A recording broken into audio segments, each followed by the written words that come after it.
Bienvenue à RGTV, je m'appelle Franklin Katunda, votre journaliste présentateur. Il y a une nouvelle vague du renouveau, une nouvelle forme de médias disponible pour vous. Nous sommes donc une équipe de professionnels des médias, des journalistes, photographes, reporters, graphistes, caméramans, animateurs radio et podcasts. Nous sommes la grande famille du studio Bissot Productions en direct de Dallas dans l'État du Texas. À la chaîne RGTV, nous nous sommes assignés comme mission d'être une télévision d'éducation, d'information, une télévision pour la famille, la communauté et le gospel. Nous respirons un esprit positif et nos programmes amèneront un changement positif. RGTV, Rema, Gospel TV. Shalom, shalom, que Dieu vous bénisse. Je suis votre sœur Grâce Divine. Bienvenue à Grâce Divine Show avec Atta Elroy, le Dieu qui voit tout et qui répond à toutes nos questions. Aujourd'hui, nous recevons pour la première fois un grand homme de Dieu. Il est pasteur des églises Cornerstone à Irvine, Dallas et aussi à Doueke en Côte d'Ivoire. Il est écrivain. Il est l'auteur du livre Portrait of Distinction. Il a 22 ans de ministère. Nous vous présentons pour la toute première fois Pasteur Aimé Nchombo. Bonsoir, Pasteur Aimé Nchombo. Bonsoir, comment ça va? Ça va très bien, par la grâce de Dieu. Gloire au Seigneur. Nous bénissons le Seigneur, nous bénissons le nom du Seigneur pour ces moments. Nous voulons dire merci à sa servante, notre sœur Grâce, qui nous donne le privilège, j'allais dire, de partager quelque chose encore avec vous. Bien-aimés, que le Seigneur vous bénisse, frères et sœurs qui nous suivez, que le Seigneur vous bénisse. Amen. C'est toujours une joie de se retrouver. Nous sommes ici à Dallas depuis 2007 et le Seigneur nous a fait grâce donc de diriger un peuple ici à Irving et aussi dernièrement nous avons commencé à Doueke, ça c'est à l'ouest de la Côte d'Ivoire, pour ceux qui sont de ce merveilleux pays, la Côte d'Ivoire. Voilà, que Dieu vous bénisse. C'est vraiment une joie de me retrouver au milieu de vous. Merci. Nous sommes ravis de vous avoir aussi parmi nous sur notre plateau ce soir. Aujourd'hui, nous voulons débattre une question très fondamentale dans notre marche chrétienne. Et cette question, c'est de savoir comment persévérer dans la foi au milieu des persécutions. Nous savons que la Bible nous dit que la foi est une ferme assurance des choses qu'on ne voit pas, une démonstration de celle qu'on espère. Le Seigneur Jésus nous dit dans la Bible que si vous avez la foi comme un grain de sénévré, vous direz à cette montagne, ôte-toi et jette-toi dans la mer, et la montagne obéira. Mais il s'avère que par moments, nous prions, nous gênons, nous implorons le Seigneur, nous nous repentons, et la montagne reste intacte. Et nous savons que la montagne représente les obstacles, les blocages, les échecs dans la vie, les humiliations, les maladies. Dans ces temps si difficiles, comment garder la foi? C'est notre question en ce jour. Une bonne question, une question pertinente. On parle de la foi, on parle aussi de persécution. Commençons peut-être par définir un peu ce que c'est que la foi, n'est-ce pas? Exactement. La foi et puis aussi, par la même occasion, parler un peu plus de la persécution. La foi, simplement, c'est faire confiance au Seigneur. Faire confiance au Seigneur, je veux dire, agir comme si ce que Dieu disait, il allait le réaliser dans notre vie. C'est ça la foi. Exactement. Savoir que Dieu ne se trompe pas, savoir que Dieu est toujours à l'heure, Dieu est toujours en vous, et qu'il va accomplir ce que sa parole dit qu'il va accomplir. Amen. Mais tu l'as si bien dit, il y a des montagnes, il y a des persécutions, il y a des problèmes, il y a des difficultés bien aimées dans la vie chrétienne. Quel que soit le nombre d'années de conversion, quel que soit le nombre d'années de ministère, il y a toujours des situations qui nous choquent. Il y a des situations qui nous amènent quelquefois à nous interroger sur notre connexion même avec ce Dieu dont nous parlons. Les persécutions font partie de la vie du chrétien. Certains ne le savent peut-être pas, d'autres n'en parlent pas assez, d'autres peut-être font semblant de ne pas réaliser cela, mais les persécutions font partie de la vie du chrétien. Ça fait partie de la vie du chrétien, à plusieurs niveaux. J'allais dire, les persécutions peuvent commencer au niveau personnel. Je veux dire, dans ta vie, tu peux avoir des persécutions. Mais en tant que maman, par exemple, aussi, il peut y avoir des persécutions au niveau de la famille. Okay. Et il peut aussi y avoir des persécutions au niveau de la nation. Okay. Nous vivons actuellement un moment important en Europe de l'Est, par exemple, en Ukraine et puis en Russie, tout le monde sait ce qui se passe. Ben, voici un type de persécution sur le plan national, où les gens ont fait des plans, ils se sont organisés pour faire des choses, et puis du coup, paf, il y a eu une guerre. Ça, c'est un type de persécution. Okay. Et la question est bienvenue. Comment donc garder la foi? Yeah. Pendant des moments comme ça, comme nous le voyons en Ukraine ou ailleurs d'ailleurs, comment est-ce qu'on garde la foi? Je vais reposer la question, si tu permets, autrement. Je vais recadrer un peu à mon niveau, reposer un peu la question. Okay. C'est comme si on disait, comment est-ce qu'une maison peut tenir quand il y a la tempête? Okay. Comment est-ce que c'est la même chose en fait? Exactement. Comment on garde la foi? Comment est-ce qu'une maison pourrait tenir au milieu d'une tempête? Ici, nous sommes en Amérique, pour ceux qui nous suivent. Il y a un phénomène ici des hurricanes, des tornades. On le voit souvent, chaque année ça revient, ceux qui sont surtout au sud. Il y a ces fléaux, il y a ces difficultés.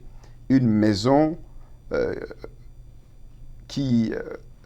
parmi tant d'autres, dans une région où le hurricane arrive, moi j'ai l'habitude de dire que quand le hurricane arrive, quand les tornades arrivent, ça ne choisit pas la maison des chrétiens. Exactement. Ça vient et ça balaie toutes les maisons.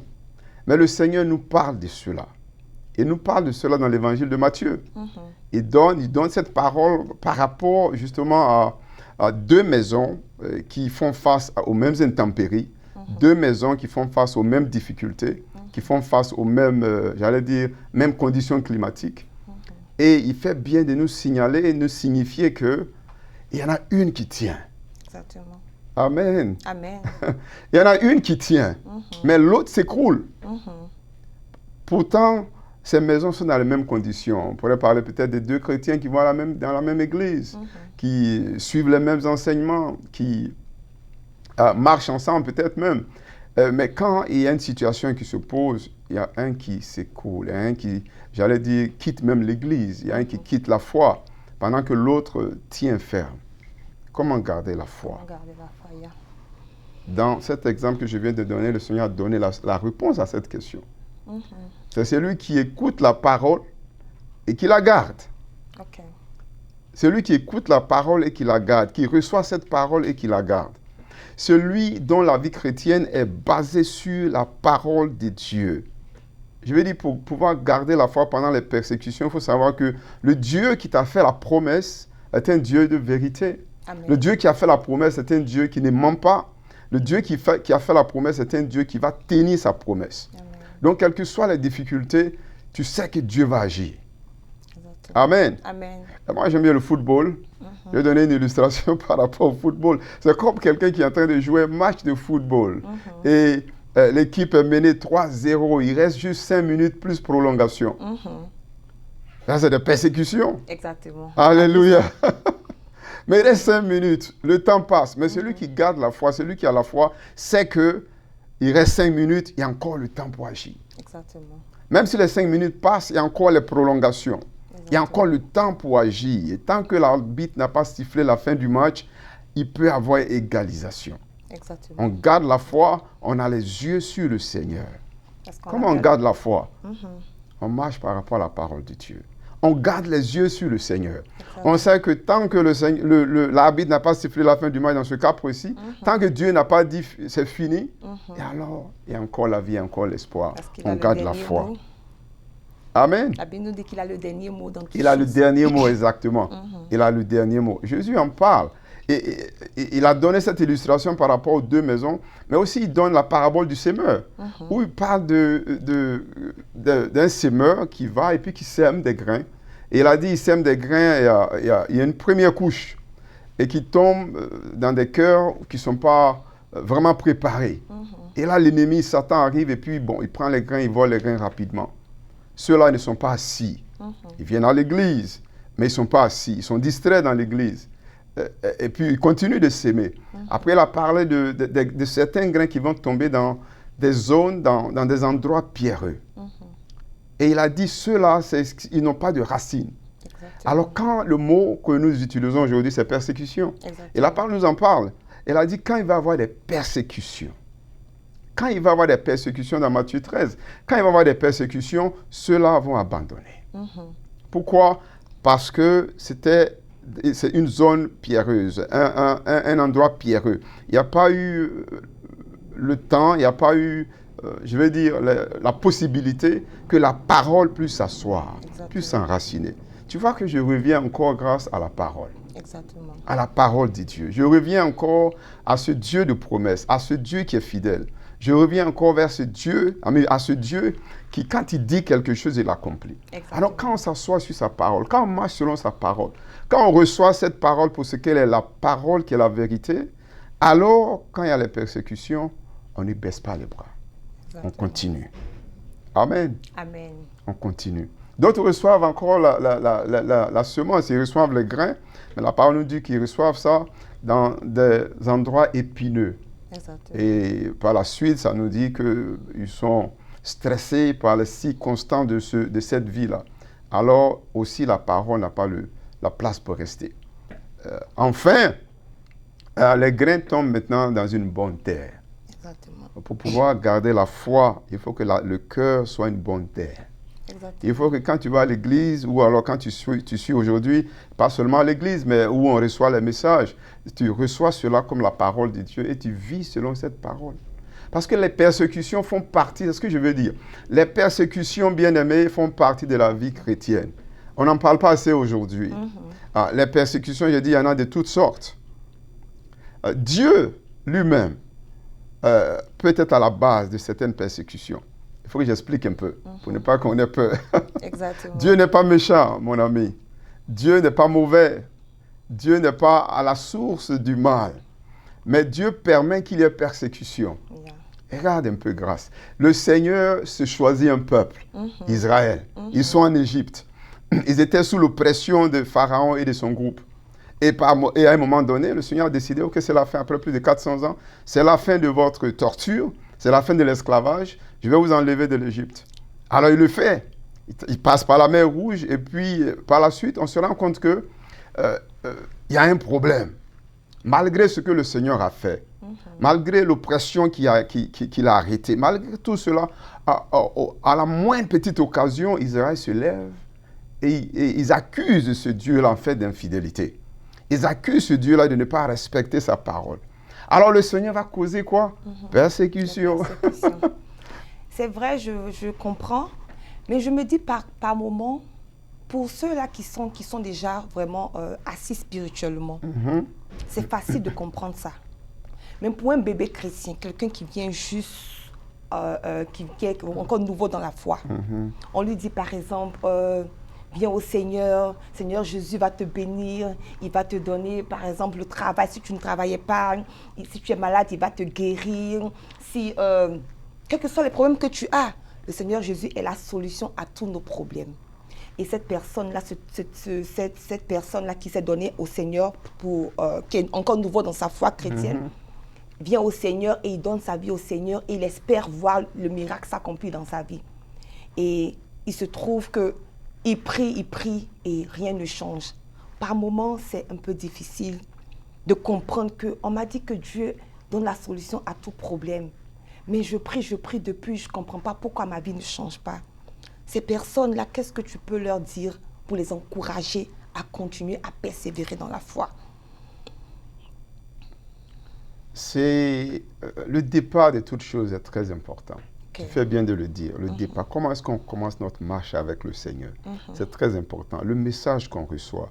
C'est vrai que quand nous acceptons le Seigneur, quelquefois, dans certaines circonstances, on a tendance à donner cette parole. Viens au Seigneur et tous tes problèmes seront réglés. C'est vrai dans un sens. Puisque Jésus lui-même, il a dit, le voleur vient pour détruire, pour voler. Mais moi, je vous donne la vie, je vous la donne en abondance. Donc, c'est vrai qu'il y a l'abondance.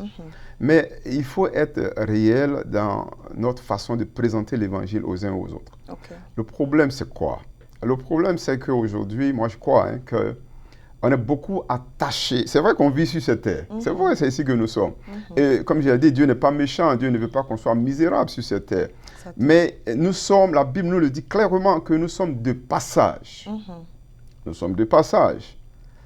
Et quand quelqu'un est de transit, quelqu'un est en transit ou quelqu'un est de passage, la personne, de façon pratique, ne défait pas tous ses bagages. On sait qu'on est de passage, on va avec quelque part. Et donc, quand quelqu'un donne sa vie au Seigneur, c'est important d'aller à l'essentiel. De dire à la personne que c'est vrai, le Seigneur pourvoit. Le Seigneur pourvoit à nos besoins. Mais le Seigneur pourvoit à nos besoins en son temps.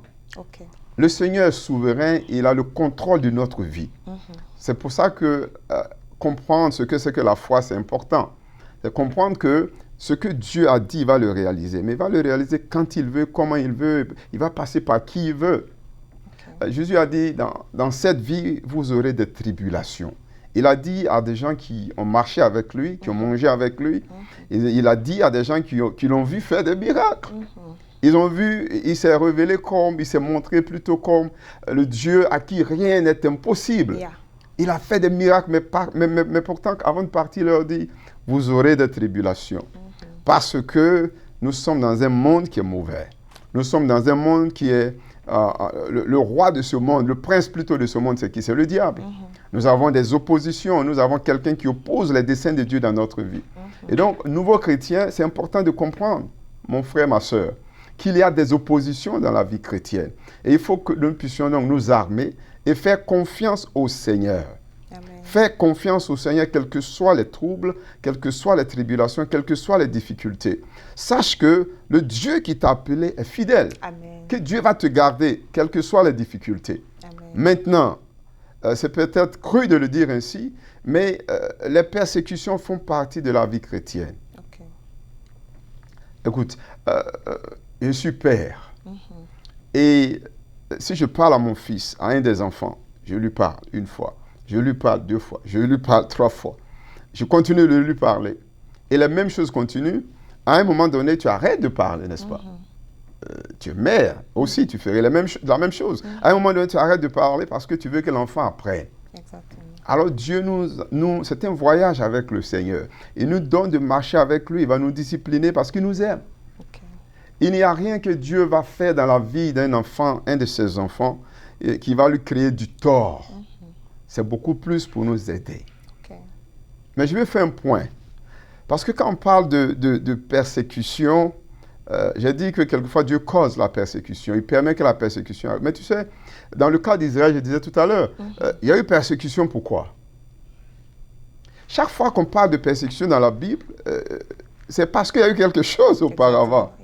Il y a eu persécution dans la vie d'Israël, pourquoi? À cause de leur désobéissance. C'est ça le problème aujourd'hui dans l'Église. On ne marche pas selon la parole de Dieu. On ne fait pas ce que Dieu demande qu'on fasse. En retour, alors, il va y avoir des persécutions. Il va y avoir des persécutions.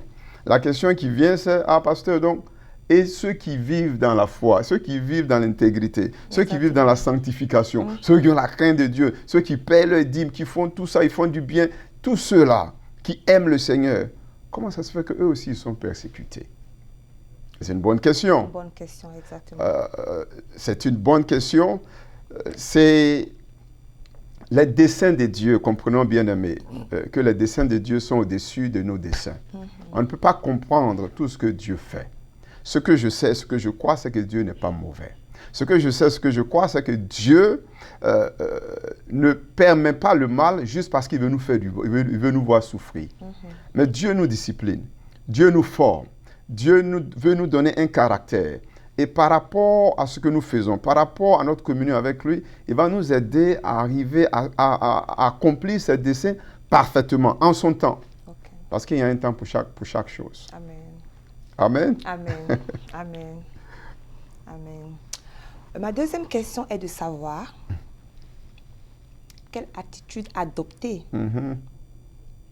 quand le Seigneur est silencieux, en face du silence de Dieu. Oui. Parce que nous voyons dans la Bible, quand Jésus était dans la barque avec ses disciples et qu'il y avait la tempête, il était couché, il était silencieux, il dormait. Et les disciples étaient agités, ils paniquaient. Et ils essayaient de le réveiller. Il s'est réveillé par après et il a calmé la tempête. Mais pendant cette période où les disciples s'agitaient, souvent ça nous arrive en tant que chrétiens, lorsque Jésus, notre Seigneur reste silencieux, lorsque Dieu reste silencieux, lorsque nous posons des questions au Seigneur, on ne reçoit pas de réponse de lui. Lorsque nous prions pour un sujet, on ne sait pas quelle décision prendre et il reste silencieux. Quelle attitude adopter en face du silence de Dieu?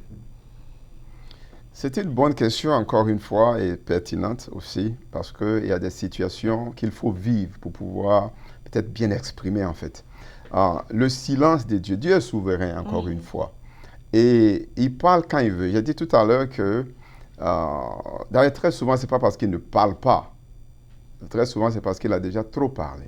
Okay. La Bible nous dit d'ailleurs qu'autrefois, Dieu a parlé par les prophètes. Mais aujourd'hui, il a parlé à haute voix au travers de Jésus. Il a donné sa pensée au travers de son Fils qu'il a donné, qui est venu vivre et qui nous a montré exactement ce qu'il faut faire. Okay. Quand Dieu est silencieux, ça veut dire qu'il faut attendre. Ok. Tu vas attendre jusqu'à quand? Jusqu'à quand, exactement. On va attendre jusqu'à quand? Oui, on va attendre jusqu'à ce que le Seigneur donne un signal. Okay. Je me rappelle que nous sommes venus à Dallas dans le cadre de la formation. Je suis venu avec mon épouse et puis les enfants. Et après la formation, en 2010, nous sommes venus ensemble juste pour la formation. Okay. Et quand on a quitté Boston, on a dit on partait se former à Dallas. Après, le Seigneur, on va s'attendre à toi. Là où ce que tu vas décider, on va le faire. Okay. Si c'est Boston, on revient à Boston. Ou Amen, tu nous demandes, tu nous dis ce que tu veux et nous, on le fait. Okay. Alors, on est venu, on parle du silence de Dieu. Je finis en 2010, il n'y a rien. Qu'est-ce qu'on fait? Okay. Le Seigneur est silencieux. On prie, ma femme et moi, on prie. Le Seigneur est silencieux. J'ai dit quoi? On prie. Quand Dieu est silencieux, qu'est-ce qu'il faut faire? Il faut continuer de prier. Il n'a pas parlé. On pouvait dire, ok, Dieu n'a pas parlé. Moi, j'ai fini ma formation pastorale. Qu'est-ce qu'il faut faire? Bon, on retourne à Boston. On connaît des gens à Boston. C'est de là-bas qu'on vient. Allons à Boston. Okay. Ou alors, bon, peut-être Boston c'est pas notre village. Allons à Beaunois. Okay. Allons quelque part. Mais on a pris le temps de prier. Okay. Jusqu'à ce qu'on ait cette conviction-là que le Seigneur nous demande, à elle et à moi, puisque nous sommes ensemble, à mon épouse et moi, que le Seigneur nous demande de rester à Dallas et de commencer l'œuvre. Ça a pris 1 an. 1 an. Okay. On a commencé l'église en 2011, j'ai fini en 2010. Ça a pris 1 an. Okay. Il ne faut pas être trop pressé. Il faut attendre le Seigneur. Ce n'est pas facile à faire. Je ne dis pas que c'est facile. Mais il faut attendre le temps du Seigneur. Il faut prier parce que Dieu parle. Dieu va parler au travers de quelqu'un. Dieu va parler au travers de certaines circonstances. On doit être focus. Notre problème, on est pressé. Notre problème, on est distrait. Je dis, je suis juste franc. Vas-y. Je vous donne 2 exemples. OK. Le premier exemple, par exemple, quelqu'un qui se retrouve face à 2 emplois, 2 offres de travail. Oui. Et il ne sait pas quoi choisir parce qu'il veut choisir, il veut opter pour la volonté de Dieu. Et il prie, Seigneur, gauche ou droite. Qu'est-ce que tu dis? Le Seigneur est silencieux, pas de réponse. Le cas d'une jeune fille qui se retrouve avec peut-être 3 prétendants. Elle ne sait qui choisir. Elle prie, Seigneur, quelle est ta volonté pour ma vie? Silence total. Dans ces conditions, c'est vraiment difficile. Tu te dis, je ne veux pas faire le mauvais choix. Oui. Je dois attendre la volonté de Dieu. Mais le temps aussi est en train de passer. Et qu'est-ce que je fais? Je Parce dirais qu'il faut peut-être chercher des signes. Et le diable aussi peut aussi t'amener des signes. Parce que si tu penses à des signes, tu dis que bon, peut-être que je dois chercher des signes. Puisque tu penses beaucoup à ça, le diable peut t'envoyer aussi des signes qui ne sont pas forcément de Dieu. Oui. Souvent, par moments, nous nous posons des questions, Seigneur, que dois-je faire? Quelle attitude adopter dans cette situation? Je repars encore à notre intimité avec le Seigneur. OK. Notre intimité avec le Seigneur. Le Seigneur il va te parler différemment de moi. Il nous parle différemment. Il va passer par d'autres choses pour attirer notre attention sur certains faits dans notre vie. Et l'enfant de Dieu, comme j'ai dit, qui est donc intime avec son Seigneur, l'enfant de Dieu qui est rempli du Saint-Esprit, qui est sérieux avec son Dieu, quelque part, saura comment aborder une certaine situation. Okay. Celui qui cherche le travail, c'est pas... Il faut dire que le Seigneur nous donne la sagesse. Et par rapport au boulot, par exemple, il est rare que le Seigneur te montre peut-être une vision. Ça arrive. Mais il est rare que le Seigneur te donne une vision, ou te fasse une lettre pour te dire, ou bien un appel, pour te dire, OK, moi j'aimerais que tu fasses ce boulot. Mais tu as ta vie, le Seigneur nous comble de sagesse. Et par rapport à certaines situations, toi tu es mère. Il y a certaines réalités qui vont faire qu'il y a un boulot qui va marcher beaucoup plus pour toi que d'autres. Et ça, c'est important. Et moi, je suis serviteur de Dieu, j'enseigne aussi, comme tu sais. Et il y a des circonstances, je veux dire, il y a des boulots, par exemple, que je ne pouvais pas faire, simplement parce que je suis serviteur de Dieu. Je suis appelé à servir Dieu, je ne suis pas appelé à vendre des voitures. Il y a des choses qui vont faire que ça va toucher à ton intégrité. Ça va toucher à ta réputation. Ça va, you know what I'm saying? Et donc, quand c'est ainsi, on prend tout ça, on met tout ça ensemble et puis on va devant le Seigneur. Et le Saint-Esprit va nous diriger dans un sens ou un autre. Dans le cas du mariage, c'est pareil. Tu me l'as entendu dire plusieurs fois. Dieu n'a pas d'agence de mariage. Moi, je le dis souvent. Il n'a pas d'agence de mariage. Mais il donne des signes. Ça ne veut pas dire que Dieu n'est pas dans notre affaire de mariage, parce que c'est pas ce que ça veut dire. Mais ça veut dire simplement que s'il y a deux personnes qui viennent, tu vas parler aux deux, tu vas marcher avec les deux, tu ne vas pas être trop pressé, tu vas bien les connaître, et puis tu vas voir que Dieu va te mettre la conviction par rapport à l'un ou l'autre, par rapport à ce que toi tu veux, par rapport à ce que toi tu aimes. Et ce que tu aimes est lié à ce que le Seigneur aime, puisque, comme la Bible nous dit, fais de l'Éternel tes délices, il va te donner ce que ton cœur désire. Dans le psaume 37, right. Donc, c'est clair que ça repart encore à notre connexion avec le Seigneur. Je le dis encore, ma soeur, aujourd'hui, on est beaucoup distrait. Et on fait ce qu'on veut faire. C'est le relativisme aujourd'hui, c'est la société dans laquelle nous sommes. Les jeunes gens, tout le monde, les gens veulent faire ce qu'ils veulent faire, ils ne veulent pas entendre parler de quoi que ce soit. On ne peut pas leur parler même de la part de Dieu. Alors, en retour, on se trouve dans beaucoup de complications, beaucoup de persécutions. Parce que Dieu permet aussi que le diable nous persécute. Le diable, la persécution ne vient pas seulement de Dieu. Dieu permet que le diable aussi nous persécute. Exactement. Amen. Amen. Et donc, le silence de Dieu, il est difficile c'est difficile de traiter avec ça, mais le Seigneur nous parle de différentes manières. Exactement. Et c'est à nous maintenant de prêter attention et surtout d'être patient et d'attendre le temps de Dieu. D'attendre le temps de Dieu. Je me rappelle le roi David, par exemple, à un moment donné, dans des circonstances données, il a pris sur lui de faire un dénombrement. Voir un peu le nombre de personnes qu'il y a. Pourquoi? Il a été repris par Joab, son général. Et puis par la suite, le Seigneur l'a repris. Et le Seigneur lui a donné... J'ai dit, les persécutions, ça vient aussi au niveau des nations. Ça, c'était une persécution au niveau de la nation. Il a dit, je te donne 3 persécutions. Voilà. 3 persécutions. Tu vas être sous domination de tes ennemis. Il va y avoir la famine pendant, je crois, 7 ans. Tu vas être sous domination de tes ennemis pendant, je ne sais pas, 3 mois ou 3 ans. Et puis, il a dit, pendant 3 jours aussi, il va y avoir la peste. Choisis. David s'est dépêché, il a dit, bon, il choisit la peste. Voilà. Mais ça, c'est une persécution qui est venue d'où? C'est venu de ce que le roi s'est gonflé d'orgueil et puis il est parti faire le dénombrement. C'est toujours nous qui causons le problème. Ça, c'est clair. Soyons clairs. Dieu est patient, Dieu est bon, Dieu est miséricordieux. Et il nous aime. C'est d'ailleurs pour ça que nous pouvons parler des persécutions aujourd'hui, pour encourager quelqu'un. Ne baisse pas les bras, sache que Dieu est avec toi. Les difficultés, les situations qui te dépassent, dépose ça au pied du Seigneur. Tu vas dire, pasteur, ça c'est facile à dire, c'est ce que vous dites tout le temps. Mais c'est ce que la Bible dit, ce n'est pas nous qui disons cela. Amen.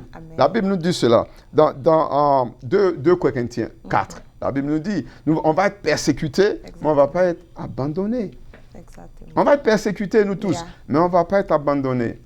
Amen. Amen. Je vais donner juste l'exemple d'une jeune fille qui parle tellement. Chaque fois qu'on parle de persécution, j'aime l'histoire de l'Église. Ça s'est passé au niveau autour des années 300 et quelques, 3e siècle. Juste après que le Seigneur soit ressuscité. Cette jeune fille, elle s'appelle Perpétua. Ceux qui connaissent l'histoire de l'Église savent cette histoire. En Afrique du Nord, en plus. Elle a donné d'une famille riche. Elle était mariée aussi. Ils étaient aisés, ils étaient bien. Elle avait un enfant, elle venait d'avoir un enfant.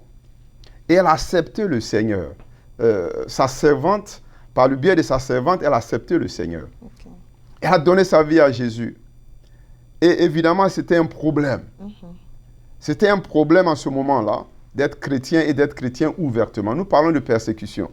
Tout ça, il y a beaucoup de choses qu'on dit dans le cas de persécution. Mais ce n'est pas vraiment persécution jusqu'à ce que tu entends certaines histoires. Amen. Amen. Cette jeune fille, on l'a prise, on l'a mise en prison. Okay. On l'a mise en prison. Écoute bien, on la met en prison. Son père vient la voir en prison. Il lui demande pardon. Il vient avec son enfant. Il dit, voici ton enfant. Ah, fais-le. Si tu ne veux pas le faire à cause de nous, fais-le à cause de ton enfant.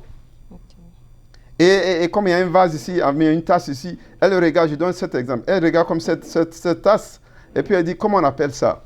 Comment on appelle ça, Grâce? Une tasse. C'est une tasse. Exactement. Est-ce que tu vas appeler ça une pirogue? Non. Est-ce que tu vas appeler ça une voiture? Non. Elle dit à son papa, ça, c'est un vase. On ne peut pas l'appeler autrement. Moi, je suis une chrétienne. On ne peut pas m'appeler autrement. Exactement. Je ne peux pas changer de statut. Je ne peux pas changer de témoignage. Je suis une chrétienne, j'appartiens à Jésus. Amen. Un homme de Dieu a dit que tant que ta foi, tant que tu ne te trouves pas devant une situation de vie ou de mort, tu ne sais même pas si tu crois vraiment. Et je crois que je souscris à cela. Yeah, c'est vrai. Tant que tu n'es pas dans une situation difficile, tu ne sauras pas si tu crois ou pas. Cette femme, cette jeune femme, tu sais ce qui s'est passé? On l'a jetée au taureau. Wow. Ils ont commencé à la déchirer. Ils ont commencé à la déchirer. Au point où... Et puis les gens regardaient avec des spectateurs. Au point où les gens qui regardaient en avaient marre. Ils ont dit, assez, assez, assez, assez. Elle n'était pas morte. Wow. Donc elle sort de cet endroit. On la remet en prison. Puis maintenant on envoie un bourreau pour l'achever. Et le monsieur a envoyé la flèche. Il tremblait avec la flèche. Il n'arrivait pas. Il n'arrivait pas. C'est elle qui a pris la flèche et puis elle s'est égorgée elle-même. Wow. Mais avant de mourir, elle a dit aux autres, allez dire aux frères, allez dire aux sœurs de ne pas perdre la foi, de garder la foi. Amen. On parle de persécution, ça c'est persécution. Elle a été persécutée jusqu'au bout. Wow. Où était Dieu? Pourquoi Dieu ne l'a pas défendu? Dieu fait des choses qui nous dépassent, qu'on ne peut pas comprendre. Il fait des choses qui nous dépassent. Aujourd'hui, mon analyse, on est trop attaché à la terre. Dans ces circonstances, d'autres personnes très rapidement auraient dit, on connaît l'histoire de Daniel et ses amis. Dans ces circonstances, Daniel et ses amis ont dit non, on ne va pas adorer qui que ce soit, nous on va adorer Jéhovah, on va adorer notre Dieu. Exactement. Amen. Amen. Est-ce que tu sais, Grâce, que dans les mêmes circonstances, quand on parle de persécution, j'aime aller à l'origine, au début de l'Église, parce que c'est là qu'il y a eu vraiment la vraie persécution. Il y a un homme de Dieu, serviteur de Dieu, missionnaire qu'on appelait Polycarpe. Tu sais qu'on l'a utilisé comme une torche. Une torche? Oui, c'est-à-dire qu'on l'a mis sur un stick, sur un bois, puis on l'a allumé. Oh, wow. Et il n'était pas le seul d'ailleurs. Persécution. Le roi prenait les chrétiens, il les mettait sur le stick, et puis il les allumait pour faire la lumière. Persécution. On parle de persécution. Et ceux-là ont gardé la foi. Ils ont gardé la foi. Donc si je n'ai pas un peu d'argent pour manger un jour, ou bien je n'ai pas pu me marier aujourd'hui, ou bien l'église s'est vidée un peu, ou ceci ou cela, mettons les choses dans leur cadre quand on parle de persécution. Ceux-là ont gardé la foi jusqu'à la fin. Amen. Polycarpe a dit, j'ai 86 ans, ce Dieu-là ne m'a jamais fait de tort. Pourquoi est-ce que je vais blasphémer son nom maintenant? Bien-aimé, Dieu est réel. Amen. Dieu est réel. Il est plus fort que les persécutions. Amen. Il est plus bon que les persécutions. Amen. Il va te garder. Amen. Seulement marche par la foi. Amen. On a commencé avec la foi, on va finir avec la foi. Amen. Garde la foi parce que Amen. Dieu ne ment pas. Amen. Garde la foi parce que Dieu veille sur sa parole pour l'accomplir. Garde la foi parce que Dieu est avec toi. Même s'il arrivait, parce que la mort arrive, la mort arrive même aussi aux chrétiens. Même s'il arrivait la mort, ce n'est pas la fin de Dieu. Amen. Ce n'est pas la fin de Dieu. Dieu est avec nous et nous sommes plus que vainqueurs. Ce que la Bible dit dans Romains 8. Nous sommes plus que vainqueurs. Rien ne va nous séparer de l'amour de Dieu, ma soeur. Amen. Amen. Amen. Exactement. Amen. Amen. Amen. Amen. Amen. Je suis vraiment satisfaite de cette réponse. Et ce que je peux ajouter, c'est dans le livre de Jean 5, le verset 4, la parole de Dieu nous dit, parce que tout ce qui est né de Dieu triomphe du monde. Et la victoire qui triomphe du monde, c'est notre foi.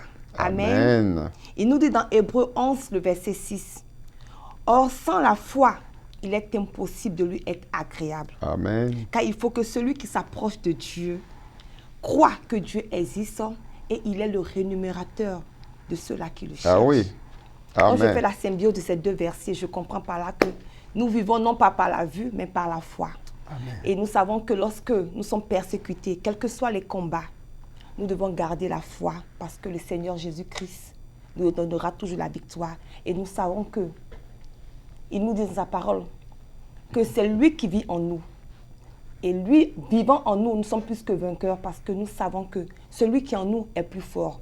Je vous encourage à garder la foi. Je vous encourage à continuer à prier, à mettre toute votre confiance en Dieu, quels que soient les combats. Que Dieu vous bénisse. Merci, Pasteur Aimé, d'être venu. Est-ce qu'on peut prier pour quelqu'un? On peut prier pour quelqu'un. Quelqu'un qui nous regarde, quelqu'un qui est dans une situation qui dépasse, une situation dont on n'a pas le contrôle. Exactement. On veut simplement s'accorder. C'est la prière du juste qui est efficace, la Bible dit. On va juste prier, te recommander entre les mains du Seigneur, que tu puisses t'accrocher. Seigneur, nous voulons te dire merci pour cette opportunité que tu nous as donnée.